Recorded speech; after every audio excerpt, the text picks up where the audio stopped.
La crisis norteamericana del siglo XXI podría traer la caída de la potencia dominante del siglo XX.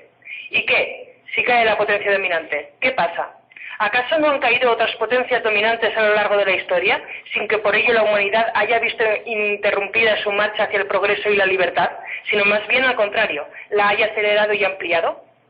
Hace ahora exactamente 20 años, en agosto de 1991, se hundía, desapareciendo literalmente del mapa geopolítico mundial, la que fue la otra superpotencia dominante del mundo en la segunda mitad del siglo XX, la URSS. ¿Y qué? ¿Acaso al mundo le ha ido peor sin ella? ¿No ha ocurrido, por el contrario, que el mundo vive mejor, mucho mejor? Pues exactamente lo mismo ocurriría si Washington cae.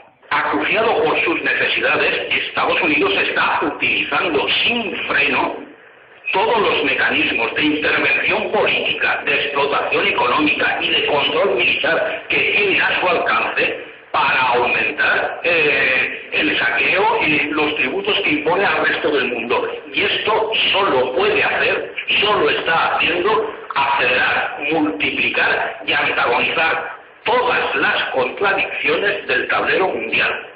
Como impulsados por un resorte, los grandes medios de comunicación mundiales se han lanzado a rogar como plañideras a demócratas y republicanos que dejen de lado sus diferencias y alcancen rápidamente un acuerdo.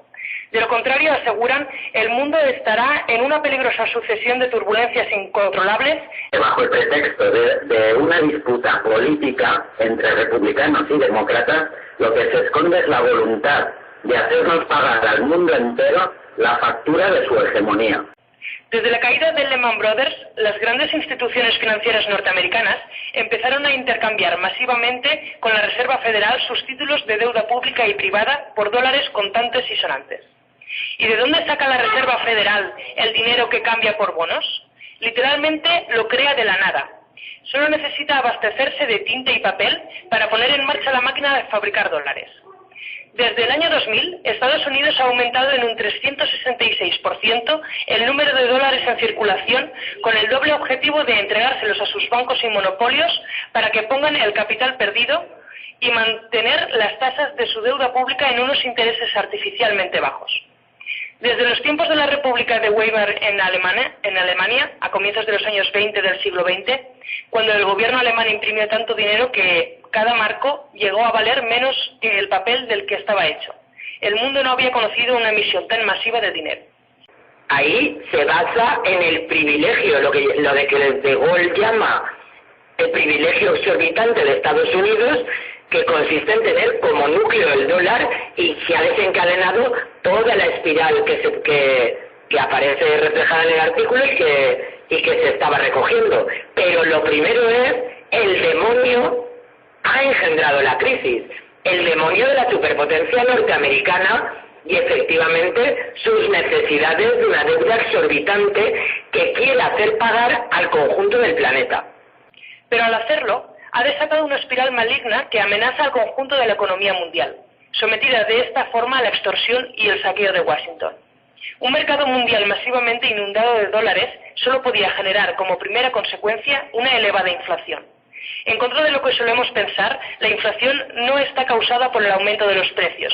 Esto es solo la forma en que se manifiesta la inflación.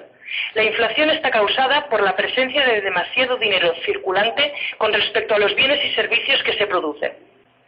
Tampoco las economías de los países desarrollados se ven libres de los efectos inflacionarios de la superabundancia de dólares. Estados Unidos tuvo en mayo una inflación del 3,6%, a pesar de que el PIB solo creció un 1,3%. En España, aunque la economía creció apenas un 0,1%, con el consumo en caída libre, el IPC alcanza en junio el 3,2%, algo similar a lo que ocurre en la zona euro, con una inflación media del 2,7%. Los síntomas de esta inflación, estancamiento económico más inflación, son cada vez más evidentes. Demócratas y republicanos aparentan mantener posiciones irreconciliables en torno a la elevación o no del techo de la deuda, pero en realidad ambos coinciden en lo principal: imponer al resto del mundo un mecanismo de endeudamiento ilimitado sin techo, obligar a todo el planeta a aceptar el carácter parasitario de su economía, por el que los demás tenemos que pagar el precio que cuesta mantener a una superpotencia en declive. Cuánto mejor le iría al mundo sin su chantaje, amenazas y saqueo. Pero en definitiva, ahora no se puede ocultar dónde está el centro de todo. Pero entonces se presenta ese problema como hay una disputa interna que tiene que solucionarse cuanto antes, porque si no el mundo va hacia el abismo. Entonces, frente a eso, lo primero que decimos es, de eso nada. O sea, ha aparecido el demonio oculto. Y lo que pasa en el demonio oculto no es que haya ninguna disputa política que puede llevar al mundo al precipicio. Lo que pasa en el demonio es que su clase dominante tiene la voluntad decidida de aumentar los tributos y el saqueo que impone al resto del mundo para financiar su hegemonía y su deuda. Aquí hay un demonio. El demonio es la superpotencia norteamericana. Esa es la que lo ha engendrado absolutamente todo.